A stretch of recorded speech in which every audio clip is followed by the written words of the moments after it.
अस्सलाम वालेकुम students, welcome to campus dot B K students. उम्मीद करता हूँ कि आप सब खैरियत से होंगे, ठीक ठाक होंगे और अपनी ज़िंदगी में बहुत अच्छा कर रहे होंगे। ज़िंदगी में अच्छा करने का मतलब बेटा ये है कि आप तैयारी कर रहे होंगे, क्योंकि सिर्फ अब तो आपके पास 10 दिन रह गए हैं।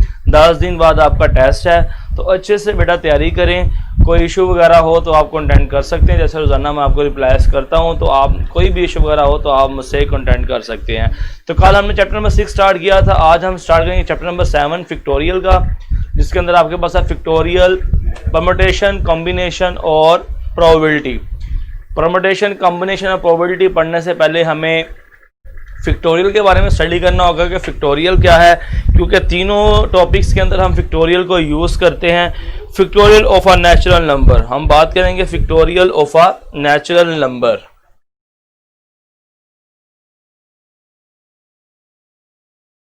Factorial of a natural number क्या है आपके पास? लेट n be a positive, let n be a positive number, positive integer. The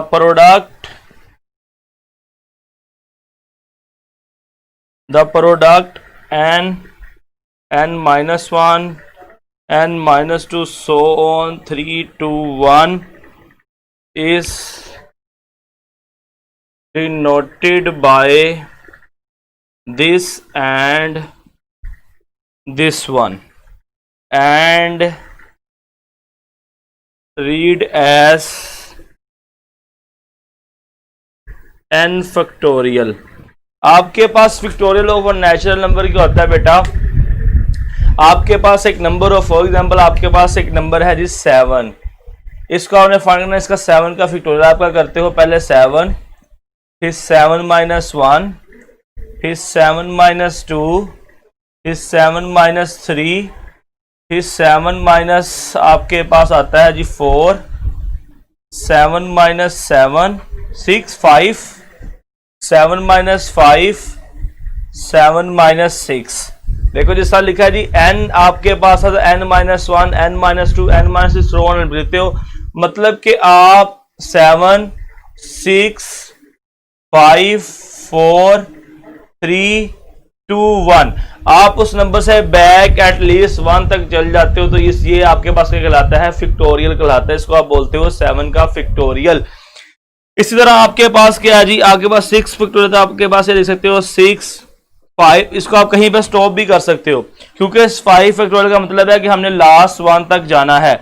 आपके पास आ जाता है जी 7 फैक्टोरियल, तो आप इसको लिख सकते हो बेटा 7, 6, 5, 4 का फैक्टोरियल। आप कहीं पे इसको स्टॉप भी कर सकते हो, एंड आपके पास कहां तक जाएगा? ये 1 तक जाएगा। ये आपके पास क्या होता है? फिक्टोरियल कहलाता है। ओके, तो आपका मतलब अगर आपके पास हो जी n, तो आपके पास n का फिक्टोरियल क्या होता है? n minus 1, n minus 2, so on 3 to 1। तो आप इस फिक्टोरियल को इस तरह में लिख सकते हो, n का factorial is equal to n minus 1 का फिक्टोरियल। आप यहां पे इसको स्टॉप भी कर सकते हो, क्योंकि इस फिक्टोरियल का मतलब है, फिक्टोरियल खत्म कैसे होता है कि हमने लास्ट 1 तक इसको लेके जाना है। ठीक हो गया। उसके बाद बेटा आपके पास एक इंपॉर्टेंट एमसीक्यूज है, बहुत इंपॉर्टेंट। आपके पास आ जाएगी -3 का फिक्टोरियल। हम इसको फाइंड ही नहीं कर सकते, हम फिक्टोरियल सिर्फ फाइंड कर सकते हैं let n be a positive integer. कोई पॉजिटिव इंटीजर होगा तो हम तभी फिक्टोरियल फाइंड कर सकते हैं, अदरवाइज हम फिक्टोरियल को फाइंड ही नहीं कर सकते। -3 का फिक्टोरियल 6 नहीं होगा, -3 का हम फिक्टोरियल नहीं ले सकते। ठीक होगा बेटा। उसके बाद देखो आपके पास है जी n factorial is equals to, n factorial equals to आपके पास है n minus 1 का फिक्टोरियल। आपके पास है n minus 1 का फिक्टोरियल। अगर हम इस n को इस तरफ ले आए, इस n ये इधर मल्टीप्लाई हो रहा है, इधर आके डिवाइड में आ जाए, n फिक्टोरियल ओवर n हो जाएगा, is equal to n minus 1 का फिक्टोरियल। अगर हम यहाँ पुट कर दें, put n is equals to 1, तो आपके पास क्या आएगा, 1 का factorial over 1 is equals to 1 minus 1 का फैक्टोरियल। 1 का फैक्टोरियल इज इक्वल्स टू क्या आ जाएगा आपके पास, 1 का फैक्टोरियल इज इक्वल्स टू आपके पास क्या आ जाएगा बेटा, 0। 1 का फैक्टोरियल इक्वल्स टू क्या आ जाएगा आपके पास, 0 का फैक्टोरियल, और 0 का फैक्टोरियल आपके पास क्या है जी, 1। 1 का फैक्टोरियल आपके पास 1 ही हो जाएगा, 0 फैक्टोरियल इक्वल्स टू क्या आ जाएगा, 1। तो ये इंपॉर्टेंट एमसीक्यू जो आप यूज करते हो बच्चे फर्स्ट ईयर के अंदर, आपको पता नहीं होता कि 0 का फैक्टोरियल 1 क्यों होता है, ये बेटा ये इसका प्रूफ है। 0 का फैक्टोरियल आपके पास 1 क्यों है, n factorial equals to n into n minus 1 factorial लिख सकते हैं। n इधर आके डिवाइड होगा, n की जगह 1 पुट कर दो तो आपके पास 0 फैक्टोरियल इक्वल्स टू क्या आ जाएगा, 1 आ जाएगा। नेक्स्ट आपके पास है जी, आपके पास लिखा हो 3 का फैक्टोरियल प्लस 4 का फैक्टोरियल इज इक्वल टू 7 का फैक्टोरियल, ये नहीं हो सकता। आप 3 का फैक्टोरियल अलग फाइंड करोगे, 4 का फैक्टोरियल अलग फाइंड करोगे, उसके बाद उसका सम करोगे। आप डायरेक्टली इसको नहीं लिख सकते 3 का फैक्टोरियल प्लस 4 का फैक्टोरियल। ओके, ये तो बेटा आपके पास कुछ बातें होंगी जी फैक्टोरियल के हवाले से, उसके बाद मैं इसका एमसीक्यूज आपको करवाता हूं। एमसीक्यूज आपके पास किस तरह का आएगा फैक्टोरियल के हवाले से। चले, अब आपको आवाज, अब हवा की आवाज नहीं आई, चले बेटा। एमसीक्यूज है आपके पास,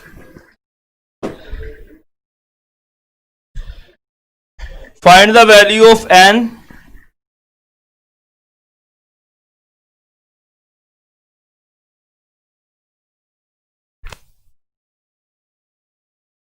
n into n factorial over n minus 5 का factorial is equal to 12 into n factorial divided by n minus 4 का फैक्टोरियल। ऑप्शन ए है आपके पास 6, ऑप्शन बी है आपके पास 5, सी है आपके पास 4 और डेल्टा है आपके पास 3। आपने फाइंड करना है, फाइंड बेटा करना है आपने n की वैल्यू फाइंड करनी है, तो आप लिख लो इसको, आपके पास आएगा n into n factorial divided by n minus 5 का factorial is equal to 12। n का फैक्टोरियल डिवाइडेड बाय, यहां से लिख लो n माइनस 4 और n माइनस 5 का फैक्टोरियल, ये इससे कैंसिल हो जाएगा आपके पास। n का फैक्टोरियल n फैक्टोरियल से कैंसिल, बचेगा आपके पास n is equal to 12 over n minus 4। n into n minus 4 is equal to 12। n into n minus 4 is equal to 12। इसको आप सोल्व कर लो, आपके पास आएगा n का square minus 4n minus 12 is equal to 0। Mid term break कर ले, n square minus 4 3 12 होता है आपके पास। मिड टर्म ब्रेक आप इसको कर लोगे या फिर आप बैक सोल्यूशन से भी कर लो इसको, आपके पास आंसर आ जाएगा 6। ओके, 6 यहां पुट करके देख लेते हैं जी। 6 का स्क्वायर आपके पास 36 minus 4 into 6 minus 12 is equal to 0। 36 4 6 24 minus 12 is equal 0, तो ये सारे कैंसल, 0 इज इक्वल टू 0। यहां से मैंने इसको बैक सोल्यूशन कर दिया। अगर इस बच्चे से मिड टर्म ब्रेक ना हो तो बैक सोल्यूशन से कर ले, आपके पास आंसर क्या आ जाएगा, 6 आ जाएगा। चलिए बेटा जल्दी से बताएं, ये था आपके पास फैक्टोरियल का टॉपिक छोटा सा, कि फैक्टोरियल क्या होता है आपके पास, उसकी डेफिनेशन, फिर थोड़ा सा फैक्टोरियल मैंने ओपन करके दिखाया आपको, फिर 0 का फैक्टोरियल 1 की होता है। देन आपके पास अगर फैक्टोरियल जमा में पड़े हो तो आप उसको ऐसा ही लिख सकते, 7 का फैक्टोरियल यहाँ ये आपके पास पड़ा हो 3 फैक्टोरियल 4 फैक्टोरियल, आप लिख दो जी 12 का फैक्टोरियल। ये बहुत गलत है। आप पहले फैक्टोरियल इसका लोगे देन मल्टीप्लाई करोगे। यहाँ पहले इसका फैक्टोरियल फिर इसका फैक्टोरियल, देन आप इसको ऐड करोगे। जल्दी से सारे बच्चे बताएं, फैक्टोरियल का टॉपिक सबको क्लियर है?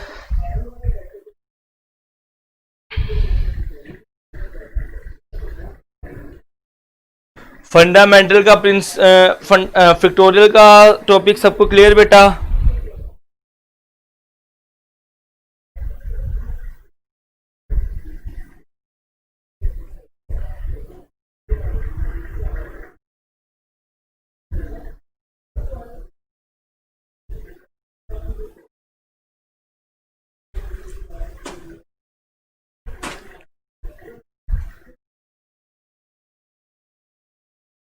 चलें, सबको क्लियर है, सबके मैसेज नहीं आए। चलो नेक्स्ट स्टार्ट करते हैं बेटा परमुटेशन का टॉपिक। फिर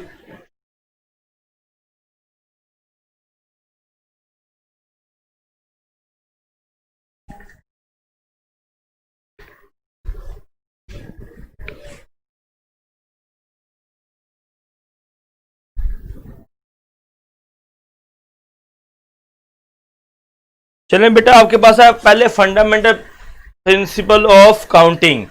फंडामेंटल प्रिंसिपल ऑफ काउंटिंग क्या होता है? फंडामेंटल प्रिंसिपल ऑफ काउंटिंग ये आपके पास क्या होता है? अगर आपके पास एक सिटी ए है और एक सिटी आपके पास बी है, और आपके पास ए सिटी से बी सिटी में जाने के रास्ते, आपके पास एक रास्ता ये है, एक रास्ता ये है और एक रास्ता ये है, ठीक है। फंडामेंटल प्रिंसिपल ऑफ काउंटिंग की बेटा बात कर रहा हूं जी। आपके पास एक ए सिटी है, एक सिटी आपके पास बी है। आपने ए सिटी से, आपके पास बेटा क्या है? एक सिटी ए है, एक सिटी बी है। आपने ए से बी की सिटी जाना है तो आपके पास तीन रास्ते हैं। तो बी से ए के आने के भी आपके पास तीन रास्ते होंगे जी। तीन ही रास्ते आपके पास ए से बी जाने के, तीन ही बी से ए में आने के लिए। तो फंडामेंटल प्रिंसिपल कहता है जी दोनों के पास जो टोटल वेज बने हैं वो आपके पास बन जाएंगे 9। दोनों को आप मल्टीप्लाई कर दोगे तो आपके पास टोटल वेज आ जाएंगे, ठीक है जी। वजाहत बेटा आप बिल्कुल रॉन्ग बता रहे हो। मिड टर्म ब्रेक जाम खान ने आपका बिल्कुल ठीक बताइए, आप उसको यूज करके मिड टर्म ब्रेक करके आंसर फाइंड कर लें, ठीक है। चले बेटा, ये आपके पास फंडामेंटल प्रिंसिपल ऑफ काउंटिंग था। अगर आपके पास एक शहर, एक सिटी ए हो, एक सिटी बी हो, आपने ए से बी के जाने के लिए आपके पास तीन रास्ते हों, तो बी के एक जाने के पास भी आपके पास तीन रास्ते होंगे। तीनों, तीन वे उधर तीन वे इधर, दोनों को मल्टीप्लाई कर देंगे तो आपके पास टोटल रास्ते आ जाएंगे ए और बी के इकट्ठे एक तरफ जाने के और दूसरी तरफ जाने के। नेक्स्ट बेटा हम बात करेंगे यहाँ पे आप परमुटेशन की। परमुटेशन क्या होता है? आपके पास ये ऑर्डर्ड अरेंजमेंट होती है ऑफ फाइनाइट नंबर। जरा गौर से बात सुननी है। ये आपके पास क्या होती है?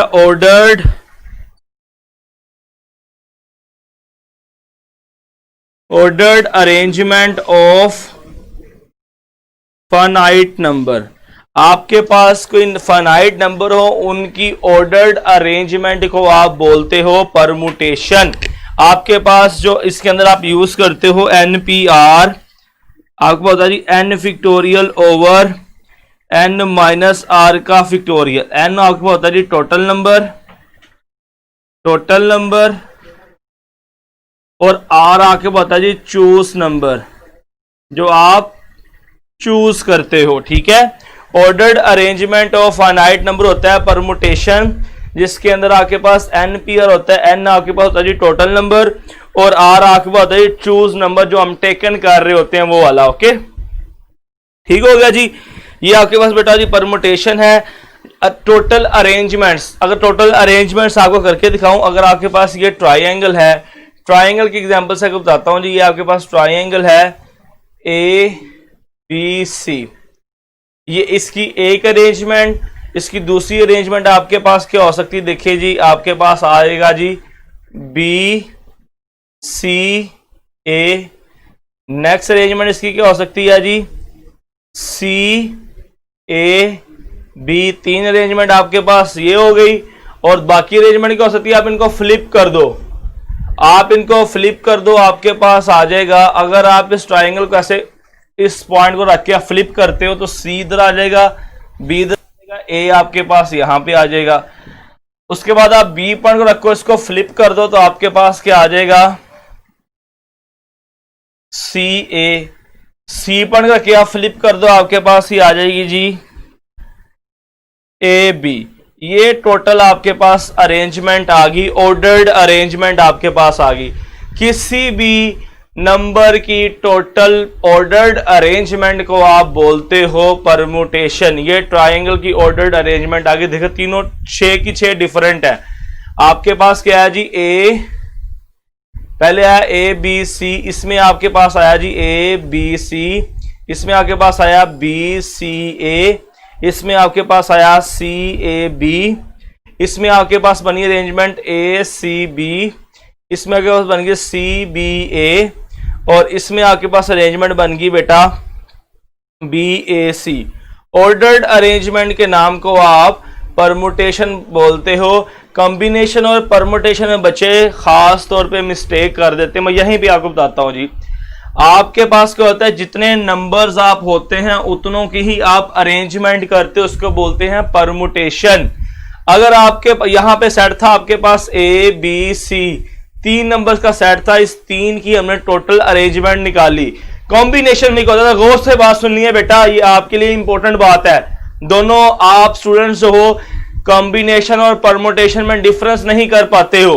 आपके पास है जी, आपके पास है जी ए बी सी डी, ये आपके पास है जी एक सेट है एस, आपने इसके बनाने है जी कॉम्बिनेशन। तो आप इसमें अरेंजमेंट नहीं देखोगे, आप कॉम्बिनेशन बनाओगे। आपके पास कहता हूं नहीं, मैंने कॉम्बिनेशन बनाने 3 वाले, आर रख सकता हूं यहां पे 3, तो कॉम्बिनेशन बन जाएगा आपके पास A B C, A C D, B C D, उसके बाद सी डी ए। ये आपके पास है कॉम्बिनेशन, इसके मजीद कॉम्बिनेशन भी बन सकते हैं। परमुटेशन में क्या होता है, आपने जो टोटल नंबर है ए बी सी, उन तीनों को यूज करना होता है, उनकी अरेंजमेंट करनी होती है। यहां पे आपके पास क्या है कि आपने कॉम्बिनेशन बनाने हैं, 3-3 के कॉम्बिनेशन बना लो, 4-4 के बना लो, 5 के बना लो, 2 के बना लो, 1 का कॉम्बिनेशन बना लो। तो combination is a different thing, permutation is a different thing. Permutation में हमने ऑर्डर अरेंजमेंट लगानी होती है, और कॉम्बिनेशन में हमने क्या करना होता है मेरे बच्चों, आपने सिर्फ कॉम्बिनेशंस बनाने हैं। जैसे मेरे पास सेट 4 का था, मुझे कहता जी वो 3 का कॉम्बिनेशन बनाओ, तो NCR का फार्मूला आप लगा दोगे, n factorial over r factorial, n minus r का फैक्टोरियल। जल्दी से मुझे बताओ, जो स्टूडेंट्स मुझे इस वक्त सुन रहे हैं, 18 स्टूडेंट्स हैं सारे, बताओ आपको परमुटेशन और कॉम्बिनेशन में फर्क नजर आया है? परमुटेशन और कॉम्बिनेशन में बेटा सबको फर्क नजर आया है। परमुटेशन में हमने ऑर्डर्ड अरेंजमेंट करनी है, मगर आपने जो कॉम्बिनेशन के अंदर क्या करना होता है, आपने कॉम्बिनेशंस बनाने हैं। वो चाहे 3 कॉम्बिनेशन बना लो, चाहे 4 के, यहां पे उसने 3 के कहा था, हमने 3 कॉम्बिनेशन बना दिए। 4 कहता तो हम 4 के बना देते, A B C D, B A C D, D B A C, तो हम 4-4 की कॉम्बिनेशन बना देते। वो कितने बनेंगे हमें ये फार्मूला बता देता है।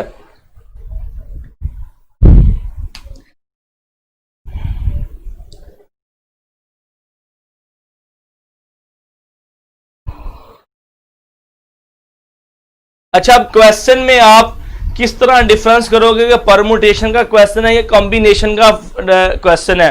तो ये सारे बच्चे लिख लो, आप स्टूडेंट्स को काम आएगी वर्डिंग। वर्डिंग में क्या यूज करता है, परमुटेशन का क्वेश्चन है आपके पास के कॉम्बिनेशन का क्वेश्चन है आपके पास।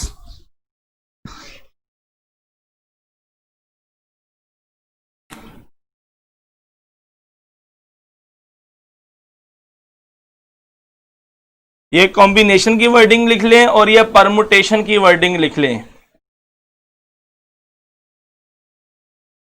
दोनों की वर्डिंग लिख लें, ताकि आपको पेपर में क्वेश्चन सोल्व करते हुए फायदा हो कि हमारे पास क्वेश्चन परमुटेशन क्या है या कॉम्बिनेशन क्या है। आपके लेवल तक यही वर्डिंग आएंगी आपके पास। कॉम्बिनेशन में वर्ड आएगा जी हाउ मैनी कमिटीज, आपके पास एक डाटा होगा हम कितनी कमिटीज बना सकते हैं। दूसरा आपके पास आएगा जी ग्रुप्स, ग्रुप्स क्या क्या बनेंगे। तीसरा वर्ड आपके पास होगा जी सिलेक्शन, सिलेक्शंस किस तरह करेंगे।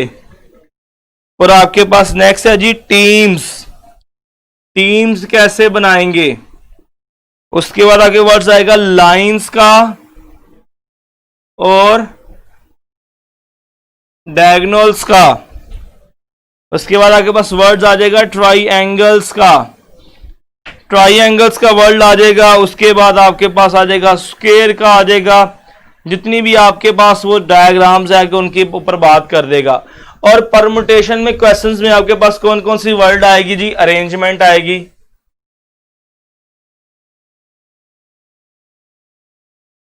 उसके बाद आपके पास सिटिंग वेज आएगा, अभी आप सारे बच्चों का होमवर्क है, आप अपने क्वेश्चन कर सकते हो। आपको पता है 2 और 3 के अंदर परमुटेशन है, 4 के अंदर कॉम्बिनेशन है। आप दोनों के क्वेश्चन सामने रखोगे तो आपको क्लियर होगा कॉम्बिनेशन में वो ये वर्डिंग यूज करता है और परमुटेशन में वो ये वाली वर्डिंग यूज करेगा। और आपके पास क्या आएगा जी, सिग्नल्स की बात आ जाएगी, सिग्नल्स, बुक्स अरेंजमेंट, ये भी अरेंजमेंट क्या आता है जी, बुक्स की अरेंजमेंट पूछ लेगा। और आपके पास नंबर ऑफ डिजिट्स,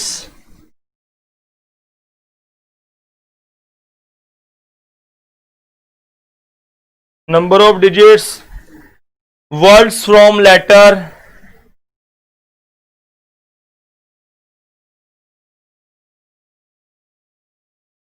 उसके बाद आपके पास है key ring, necklace, key rings, necklace, ये वर्डिंग आपके पास परमुटेशन के अंदर आएगी और ये वर्डिंग आपके पास कॉम्बिनेशन में आएगी। अच्छा, अब यहां पे बात है कि अभी हम परमुटेशन का टॉपिक हमने खत्म नहीं किया है, कॉम्बिनेशन में साथ इसलिए बता दिया ताकि आपको दोनों में कंपैरिजन करना आ जाए कि दोनों में कंपैरिजन किस तरह करना है। आगे कुछ 2 टाइप्स हैं परमुटेशन के क्वेश्चंस को सॉल्व करने की। एक इसका फार्मूला आपके पास है NCR और इसका फार्मूला आपके पास NPR, ठीक है। अच्छा, नेक्स्ट देखो बेटा, आपके पास अगर रिपीटेड परमुटेशन आ जाए, रिपीटिंग परमुटेशन, परमुटेशन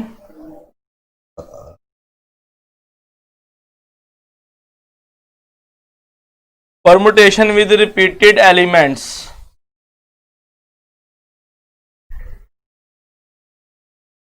वो आपके पास क्या होती है बेटा, उसके बोलते हैं आप n फैक्टोरियल ओवर m1 का फैक्टोरियल, m2 का फैक्टोरियल, m3 का फैक्टोरियल, सो ऑन mn का फैक्टोरियल। फॉर एग्जांपल आपके पास है जी नंबर ऑफ ट्राउजर्स, ठीक है फरवा बेटा। चलिए आपके पास क्वेश्चन है जी 1 2 3,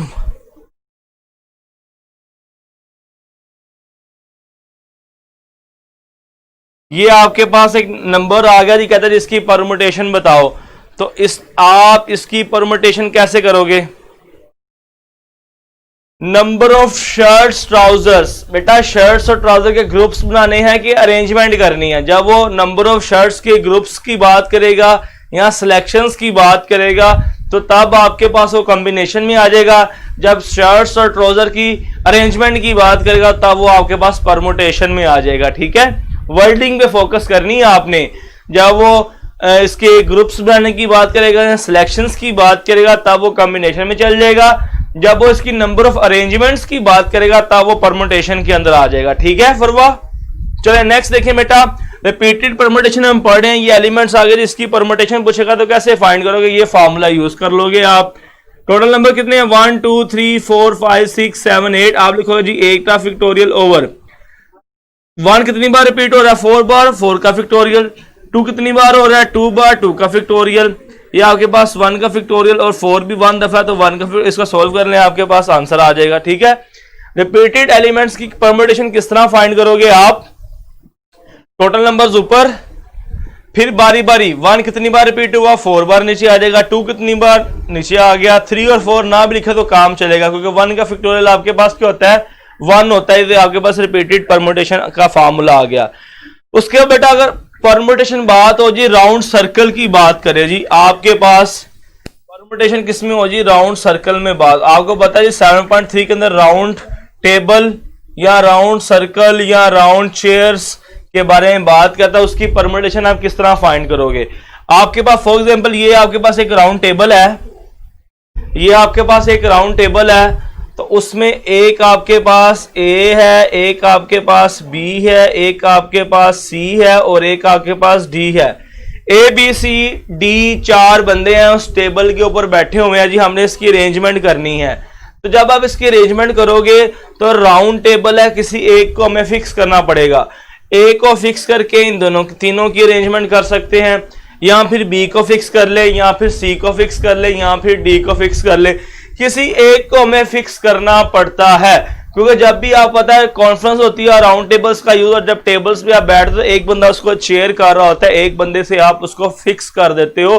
तो इस तरह की परमुटेशन का आपके पास फार्मूला क्या होगा, P is equal to n-1 का फिक्टोरियल। जितने आपके पास बंदे होंगे उनमें से एक कम, कितने टोटल है 1 2 3 4 है, आपके पास आएगा 4-1 का factorial, P is equal to 3 का फिक्टोरियल। जब भी राउंड टेबल या किसी गोल चीज की बात होगी तो उसके लिए परमुटेशन का फार्मूला क्या होगा आपके पास, n-1 का फिक्टोरियल। और उसके बाद अगर आपके पास आ जाए जी, आपके पास की चेन की बात आ जाए, या फिर आपके पास आ जाए जी बेटा नेकलेस की बात आ जाए, इसके अंदर क्या होता है, इसके अंदर आपने क्या चीजों को परोना होता है। तो आप यहां तो उस चीज को क्लॉकवाइज परोस सकते हो या फिर एंटी क्लॉकवाइज परोस सकते हो। जब आपने चीजों को परोना होता है यहां तो उसको आप क्लॉकवाइज शुरू कर लेते हो या फिर आप एंटी क्लॉकवाइज। दो तरह से आप, एक आपके पास हार हो उसके अंदर आपने मोतियों को परोना हो, या तो आप इस तरह से शुरू कर सकते हो या तो फिर आप इस तरह से शुरू कर सकते हो, मतलब उसको फ्लिप कर सकते हो।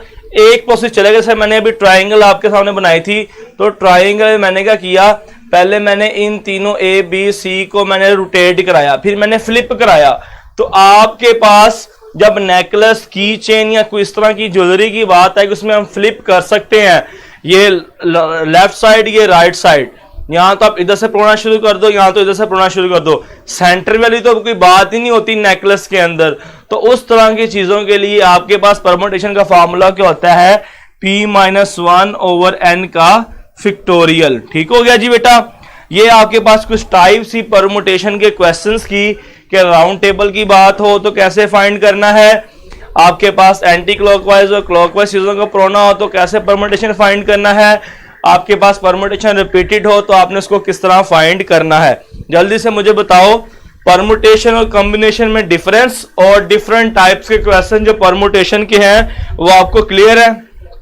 उसके बाद फिर हम कॉम्बिनेशन की बात करेंगे कि कॉम्बिनेशन की प्रॉपर्टीज क्या है आपके पास, और उसके आपके पास क्या क्या आगे प्रॉपर्टीज बन सकती हैं, वो सारी पॉसिबिलिटी डिस्क्राइब करते हैं। पहले मुझे परमुटेशन और कॉम्बिनेशन, मुझे 100% पता है कि यहाँ पे जो स्टूडेंट्स बैठे हैं सिर्फ दो या एक आध को पहले पता होगा कि परमुटेशन और कॉम्बिनेशन में फर्क क्या है। आज के लेक्चर के बाद उनको पता लग जाएगा परमुटेशन और कॉम्बिनेशन में फर्क क्या है। जाम का सर पी क्या है, बेटा P denoted by permutation, P का परमुटेशन पी सॉर्ट हम उसको पी कह रहे हैं बस। अच्छा साथ कह रहा है की चेन रिपीट कर दें, बेटा देखो आपके पास, मेरे पास की चेन है, देखो ये आपके पास की चेन है। जब आप की चेन के अंदर चाबी डालते हो तो आपके पास दो वे हैं, या तो आप इस तरफ से इस तरह से चाबी डाल दो, या तो फिर आप दूसरी तरफ से चाबी डाल दो, या चाबी आप इधर से इधर डाल दो, या चाबी आप इधर से इधर डाल दो। सिर्फ ये दो वे, सेंटर सुंटर से तो हम चाबी की चेन के अंदर डाल ही नहीं सकते। यही कहानी लॉकेट के अंदर है। लॉकेट की भी आपने मोती परोने हैं तो यहाँ आप लेफ्ट साइड से डाल सकते हो या राइट साइड डाल सकते हो, सेंटर से तो आप अब धागा तोड़ के तो मोती डाल के धागा है ना बांधते हो, तो दो वेज ही आपके पास। तो उसका जो फार्मूला आपके पास होता है जी P-1/n का फिक्टोरियल। क्लियर बेटा, बैटरी चेंज हो जाती है बेटा। पहले सारे बच्चे मुझे बताओ सबको परमुटेशन और कॉम्बिनेशन में फर्क समझ आया है?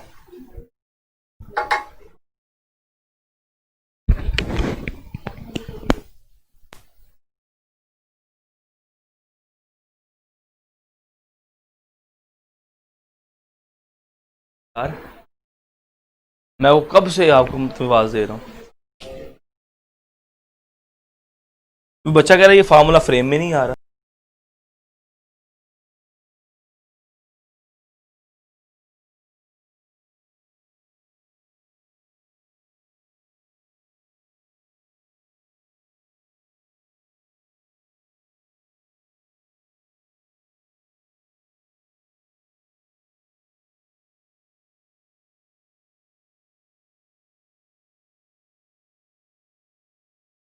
बैटरी भी चेंज कर दो। चलें बेटा, सारे बच्चों को क्लियर है। तो अब हम कॉम्बिनेशंस के ऊपर बात करेंगे। कॉम्बिनेशन की आपके पास क्या क्या हो सकते हैं, पहले तो कॉम्बिनेशन की थोड़ी सी प्रॉपर्टीज देखते हैं।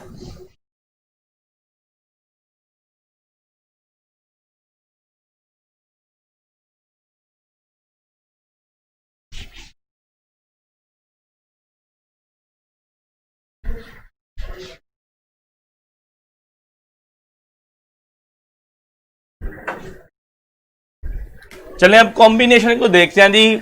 जैसे हमने भी परमुटेशन को देखा, कॉम्बिनेशन में हमारे पास क्या क्या हो सकता है। कॉम्बिनेशन में बेटा आपके पास है, पहले उसकी प्रॉपर्टीज हैं कॉम्बिनेशन की आपके पास, कि अगर आपके पास NCR है आपके पास n फैक्टोरियल ओवर r का फैक्टोरियल n माइनस r का फैक्टोरियल, अगर आपके पास ये n और r दोनों सेम हो, पहली बात अगर आपके पास n और r दोनों सेम हो तो आंसर आपके पास होता है 1। दूसरी बात आपके पास अगर NC1 हो, r आपके पास 1 हो तो आपके पास आंसर होता है n। तीसरी प्रॉपर्टी आपके पास NCR इज इक्वल्स टू आपके पास होता है जी NCN माइनस r। आपके पास ये इसकी एग्जांपल देखें, लिखो जी 6C5, तो इसका आंसर आपके पास इक्वल होता है 6C6 माइनस 5K। ओके, आप इन दोनों को माइनस करके लिखते हैं, आपके पास आंसर सेम ही आएगा। इसका आंसर और इसका आंसर दोनों को आप ओपन करके दे सकते हैं, आंसर आपके पास सेम आएगा। उसके बाद बेटा अगर ये आपके पास है जी 4C2, तो आपके पास 4C4 माइनस 2, दोनों को माइनस करके यहां लिख दें, आपके पास आंसर दोनों का सेम होगा। ओके, नेक्स्ट बेटा आपके पास है जी नंबर 4 प्रॉपर्टी, NC0 का आंसर भी जब R0 होगा तो आंसर आपके पास 1 ही आएगा। पांचवी NCN माइनस 1 का आंसर आपके पास इक्वल्स क्या होगा, N होगा। क्लियर। क्वेश्चन देखते हैं बेटा, आपके पास क्वेश्चन है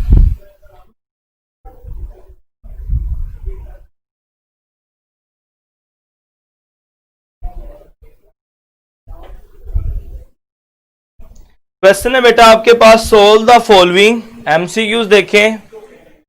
अच्छा, यहां पे मोमिन का क्वेश्चन आया है सर इससे रिलेटेड MCQs करा दें।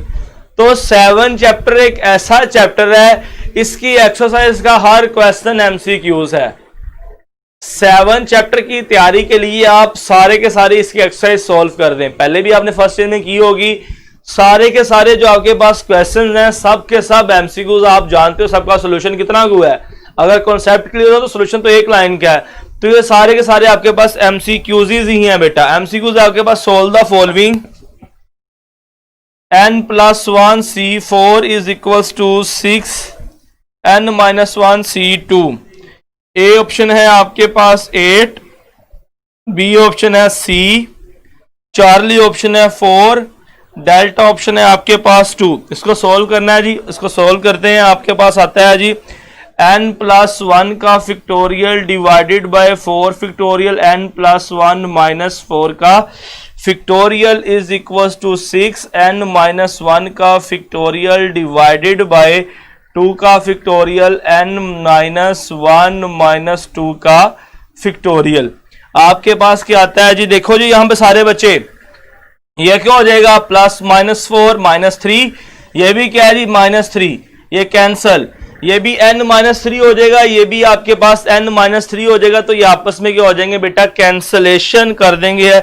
ऊपर देखेंगे n+1 है तो n+1 n, और आपके पास आ जाएगा n-1 का फैक्टोरियल डिवाइडेड बाय 4 का फैक्टोरियल इज इक्वल टू 6/2 का फैक्टोरियल n-1 का फैक्टोरियल। ये कैंसल, जो रिमेनिंग आपके पास बचेगा आपके पास ये हो जाएगा जी 24, और ये आपके पास हो जाएगा 2, तो 6 आपके पास आ जाएगा 12, और नेक्स्ट आपके पास बचता है n+1 into n is equals to 12, उधर जाके डिवाइड हो जाएगा 12/2/2 6 n+1 into n is equals to 6। यहां से आप इसको बैक सॉल्यूशन करके भी सॉल्व कर सकते हैं। बैक सॉल्यूशन किस तरह करेंगे जी, अच्छा, ये आपके पास बैक्स, यहां पे हमने कोई सोल्यूशन में मिस्टेक की है बेटा। मिस्टेक हमारे पास कुछ यूं हुई है,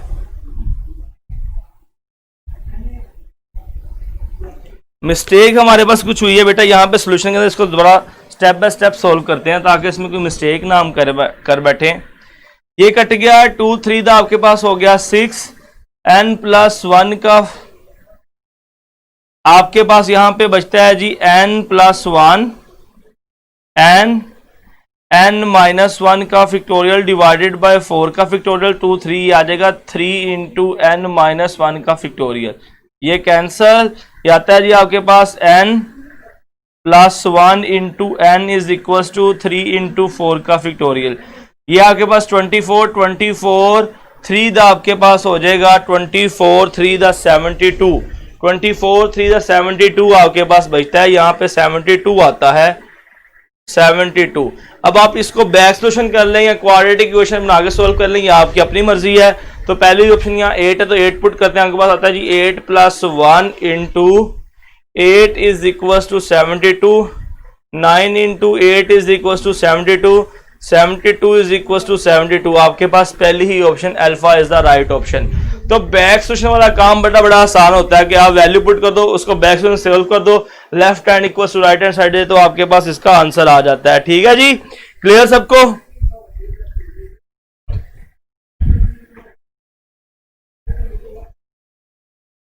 अच्छा, नेक्स्ट आपको एक असाइनमेंट दे रहा हूं जी। असाइनमेंट वाला सवाल है जी आपके पास, कहता है find n and R. MCQ खुद सॉल्व कीजिएगा। फाइंड, ये पहले पास्ट पेपर में आ भी चुका है, इंपॉर्टेंट भी है। फाइंड करना है जी आपने N and R, N and R करना है और गिवन आपको है जी N P R is equals to 840 और N C R is equals to 35। ये बुक के अंदर भी सवाल है इस तरह के, आप सॉल्व कर चुके हैं। ये एमसीक्यूज दे रहा हूं, दोनों को आपने सॉल्व करना है। क्लियर? और गुमान बेटा रिपीट, क्वेश्चन रिपीट करना है। ओह देखो जी, आपके पास था n+1 का फिक्टोरियल आ गया, NCR है, r का फिक्टोरियल n+1 -4 आ गया इक्वल्स टू 6 ऐसी आ गया, n-1 का फिक्टोरियल, नीचे 2 का फिक्टोरियल, n-1 -2 का फिक्टोरियल। देखो +1 -4 -3 होगा, n-3 आएगा। यहाँ देखो n-3 कैंसिल हो गया आपके पास। इसको ओपन करो, n+1 n-1 का फिक्टोरियल, ये आपके पास 2 3 6 हो जाएगा, 3n-1 आ जाएगा। उसके बाद देखो बेटा ये n-1 का फिक्टोरियल n-1 फिक्टोरियल से कैंसिल, 4 का फिक्टोरियल इधर आके 3 से मल्टीप्लाई होगा, 72 आपके पास आ जाएगा। 72 आ गया तो आपने बैक सोल्यूशन किया, आपने 8 यहां पुट कर दिए, 8+1 9, 8 72, 72 इक्वल्स टू 72। ठीक है, अर्गुमान बेटा समझ आया? अर्गुमान वजाहत को समझ आ गई है? और ये आपका होगा कि इसके आपने एन और आर की वैल्यू फाइंड करनी है, एनसीआर और एनपीआर का फार्मूला यूज करके।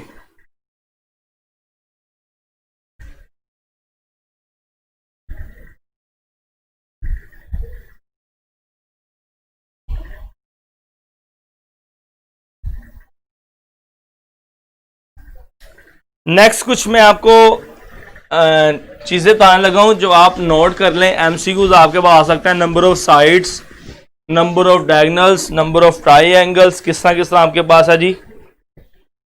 नोट है, नोट लिख लें। 4n points,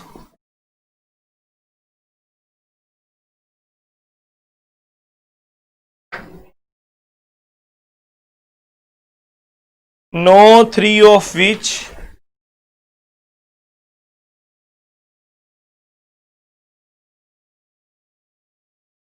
are collinear। आपके पास n पॉइंट्स हैं, n पॉइंट्स हैं आपके पास, 4n points, no 3 of which are collinear। उन n पॉइंट्स में कोई 3 कोलिनियर नहीं होने चाहिए। उन n पॉइंट्स में से कोई 3 पॉइंट्स कोलिनियर नहीं होने चाहिए। पहला पॉइंट है आपके पास नंबर ऑफ साइड्स,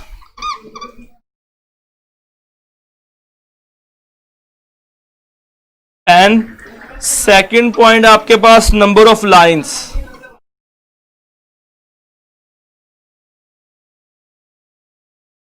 NC2 है, इसको मजीद सोल्व कर लें तो आपके पास आता है n इंटू n माइनस 1/2। तीसरा है बेटा आपके पास number of diagonals.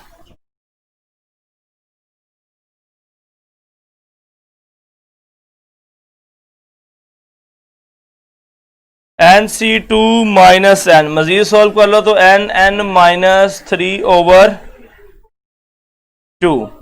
Number of triangles,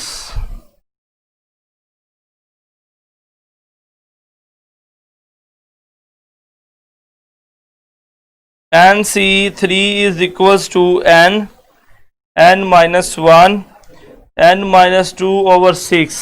number 5 number of quadrilateral, मतलब 4 साइडेड शेप,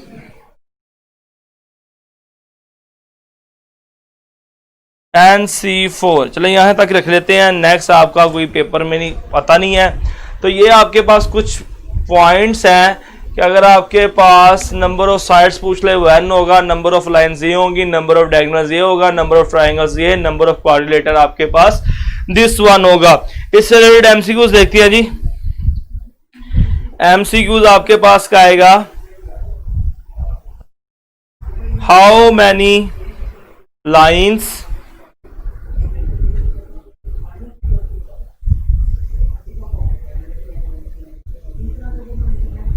एक ही बात है यार, साथ क्या करते हो, n माइनस 1/2 का फैक्टोरियल लिख दे या फिर 1/2 इंटू n माइनस 1 का फैक्टोरियल लिख दो, एक ही बात है। क्या करते हो, साथ 2 डिवाइड हो रहा है, जहां मर्जी कर दो। अच्छा ये आपने गलत लिखा है, ये फार्मूला नहीं है साथ 1/2 n माइनस 1, ये फार्मूला नहीं है साथ, ये वाला फार्मूला बेटा करेक्शन कर लो, ठीक है। अब इससे रिलेटेड एमसीक्यूज करते हैं बेटा। एमसीक्यूज क्या है मेरे पास, how many lines are determined bye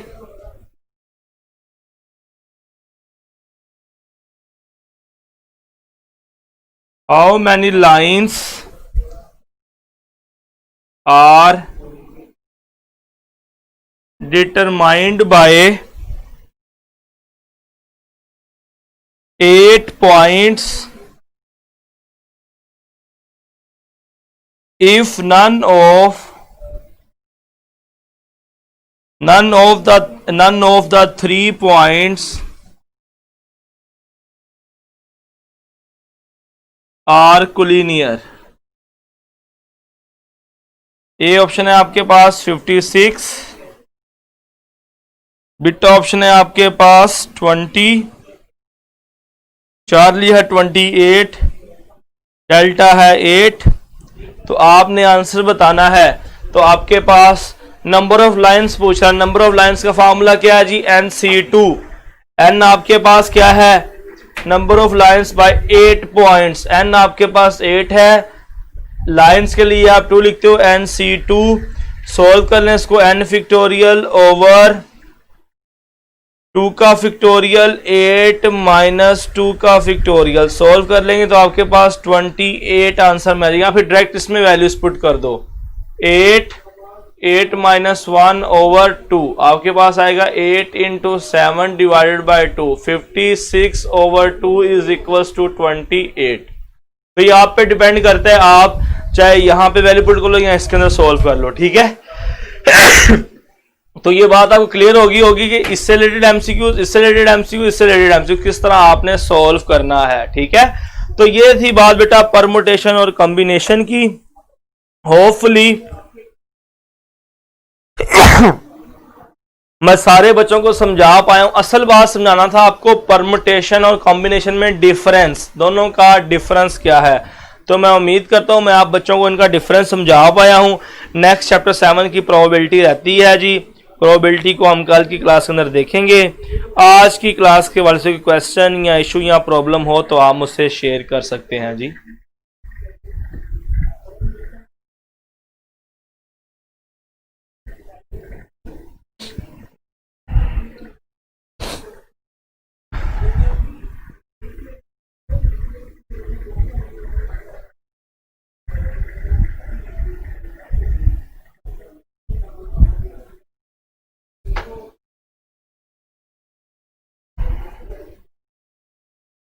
चलिए बेटा जल्दी से बताएं, सबको क्लियर है? वहाब का आजकल कोई कमेंट नहीं आ रहा। वहाब बेटा आप कोई कमेंट नहीं कर रहे हो क्लास में आजकल। हैदर को समझ आ रही है? मोइस बच्चा न्यू कमर था बेटा, आपको समझ आई है? कुछ एडजस्ट हुए हैं हमारे साथ आपके नहीं? और गुमान आपको समझ आ रही है बेटा? और गुमान का सवाल 8 और 9 मुझे अब याद आया कि मैंने उसका आंसर करना है बेटा, मैं इंशाल्लाह आपको आंसर कर दूंगा। दरअसल मसरूफी इतनी है कि इतने बच्चों को हम पढ़ा रहे थे, अब पेपर सर पे आ गए, सब ने सवालों पे सवाल करना शुरू कर दिया है। पहले उनको याद नहीं था, पहले उनको यही था कि पेपर नहीं होना, अब पेपर सर पे आ गए हैं तो अब पीछे बढ़ गए हैं।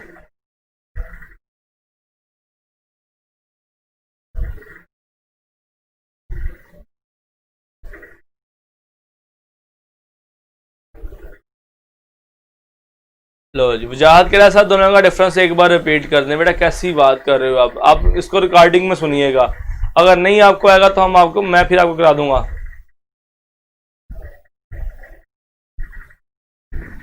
जी बेटा फार्मूला एक ही यूज हो रहा है, NC2 NC3, अगर लाइंस है तो NC2, डायगोनल्स है तो आपके पास आ जाएगा यहाँ पे NC1 है मेरे। एक मिनट मैं चेक कर लूं।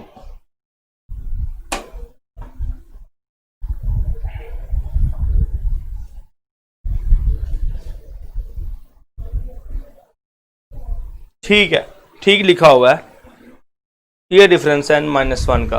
एक फार्मूला नहीं बेटा, डायगोनल्स और लाइंस का डिफरेंट है। ट्राइंगल NC3 3.3 आ जाएगा, क्वाड्रेटर में 4, पेंटागन में 5, हेक्सा में 6, ये तो आ जाएगा। कि वहां बेटा आपका नेट का इशू है कि हमारी तरफ से कोई इशू आ रहा है?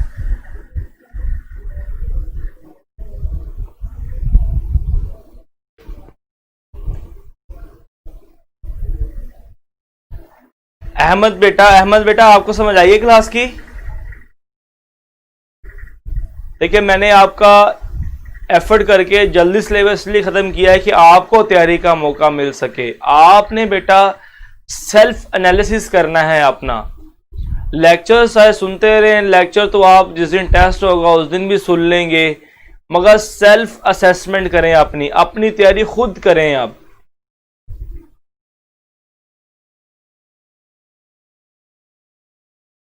अपनी तैयारी खुद करें, खुद एनालिसिस करें अपना। अब आपका टाइम है, पढ़ने का टाइम है, खुद को टाइम दो। अब लेक्चर लेक्चर सुनने का, मेरे ख्याल से तो अब लेक्चर लेक्चर सुनने का फायदा, अगर मैं एज अ स्टूडेंट होता तो मैं सिर्फ और सिर्फ फरवा बेटा फिक्टोरियल लगा के भी इसको सोल्व कर सकते। मैंने आपको शॉर्टकट फार्मूले जो बता दिए हैं, आप इनको इस तरह डायरेक्टली सोल्व कर लो, ट्रिक्स बताया आपको। अगर मैं स्टूडेंट होता, अगर मेरा एक का टेस्ट होता तो मैं सब कुछ छोड़ के सिर्फ अपने सेल्फ असेसमेंट करता, खुद तैयारी करता, बैठ के खुद को एनालाइज करता मैं। अब टाइम खत्म हो गया कुछ पढ़ने कुछ सीखने का।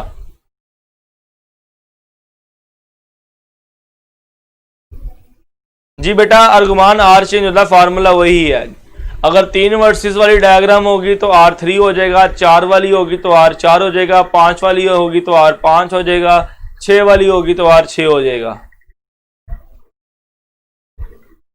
मैं कह रहा था बेटा अपनी असेसमेंट करें, आप खुद टाइम दें, अपने आप को छोड़ दें सब कुछ तैयारी तुरी, ये घर बैठे खुद नोट्स खोल लें, खुद अप्लाई करें चीज़ों को। मेरी बात समझ रहे बेटा मैं क्या कहना चाह रहा हूँ आपको? इंशाल्लाह अल्लाह आपको कामयाब करेगा, हमारी दुआएं आपके साथ हैं। और मैं चाहूँगा कि आप सारे के सारे बच्चे क्लियर करो, आप सबका एडमिशन हो, क्योंकि आपका एडमिशन होगा तो मुझे खुशी मिलेगी, मेरा नाम बनेगा। आप पे सब कुछ डिपेंड कर रहा है, आपके ऊपर ही बेटा हम सारे टीचर्स डिपेंड कर रहे हैं। जिस तरह का आपका रिजल्ट होगा उस तरह का हमें टीचर्स माना जाएगा।